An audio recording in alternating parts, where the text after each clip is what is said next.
سالفة حقيقية صارت بوحدة من دول الخليج.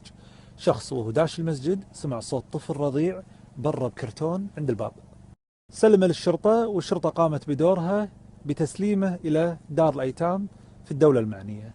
سلموه للدار وحطوا له رقم معين ودخلوا الدار. بعد ما كمل 8 أشهر في الدار، وهو أصلا يوم لقوه كان عمره 3 أشهر، يعني ممكن يكون عمره الآن سنة. في وحدة من المشرفات انقلت من دار ثانية إلى الدار هذه.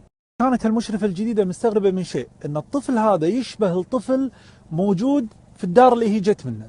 فكانت مستغربة، فراحت ودت الملف هنا. بعد ما ودت الملف إلى الدار القديمة فعلا في شبه بين الطفلين. بدت هالمشرفة تفتش وراء هالطفلين، ما قدرت تلقى إلا رقم كان بحجل بالطفل. فتشت وراء هالرقم، لقت رقم متسلسل من إحدى المستشفيات اللي موجودة بوحدة من الهجر القديمة. راحت فتشت أيضا في ملفات هالمستشفى، وكانت المفاجأة بأن تطابق رقم حجل الطفل اللي كان بقدم الطفل رقم مع ملف داخل المستشفى لولادة طفلين توأمين ولادة قيصرية. ومكتوب بالملف: تم استلام الطفلين من قبل الأم والأب وقد غادروا المستشفى. وموجود العنوان. خذت المشرفة العنوان وراحت لبيتهم، والحمد لله لقت عنوان الأب والأم بوحدة من المناطق القديمة. طقت الباب، طلعت لها وحدة عجوز، قالت لها: آمري يا بنتي. قالت لها: فلانة تعرفينها؟ قالت لها العجوز: إيه هذه بنتي. كانت تقول لها المشرفة: أقدر أكلمها؟ قالت: إيه حياك الله داخل، لأن هي ما تقدر تطلع لك برا. دشت عليها داخل، لقتها امرأة مقعدة مشلولة حايشة شلل رباعي وطايحة في الكرسي، لكنها تقدر تتكلم. بعد ما شافتها المشرفة وقعدت معاها سألتها، قالت لها: أنت عندك أولاد توأم؟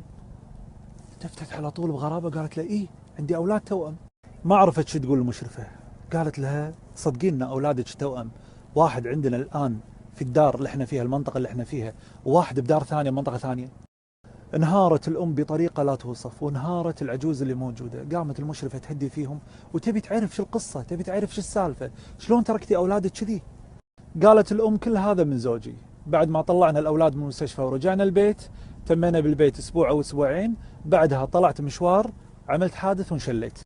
والمشكلة أني تميت بالمستشفى شهر ونص أو شهرين، بعدها طلعتني أمي للبيت، وما قالت لي أمي أن الأولاد خذاهم زوجي وطلع فيهم البيت.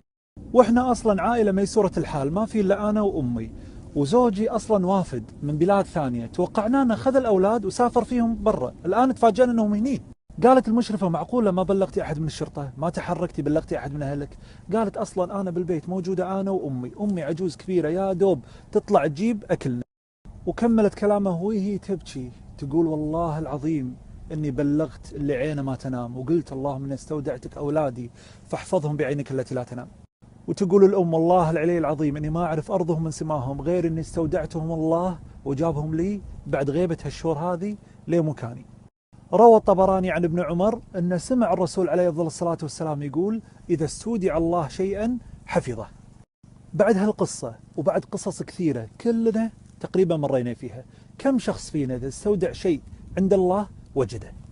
وكم شخص قبل لا يطلع من بيته يستودع بيته وأهل بيته، وقبل ذلك كله يستودع نفسه؟ كم؟ هذه مشكلتنا. الله سبحانه وتعالى معطينا فرص عظيمة بس ما نستغلها. أنصحكم وخذوها من شخص مجرب، استودعوا أشياءكم العزيزة عليكم واستمتعوا وتلذذوا وأنتم تجدونها، حتى لو بعد حين الله سبحانه وتعالى حفظها. وإذا بغيت تودع إخوانك وأصدقائك والناس الغاليين عليك، دائما استودعهم اللي عينه ما تنام، وشوف كيف الله سبحانه وتعالى بيحفظهم لك. اترك عنك يلا باي يلا سيو. أخيرا اللهم إني استودعتك نفسي وبيتي وأهل بيتي وأحبابي وأحبابا ما التقيت فيهم من وراء الشاشات، لكني ألتمس فيهم الحب.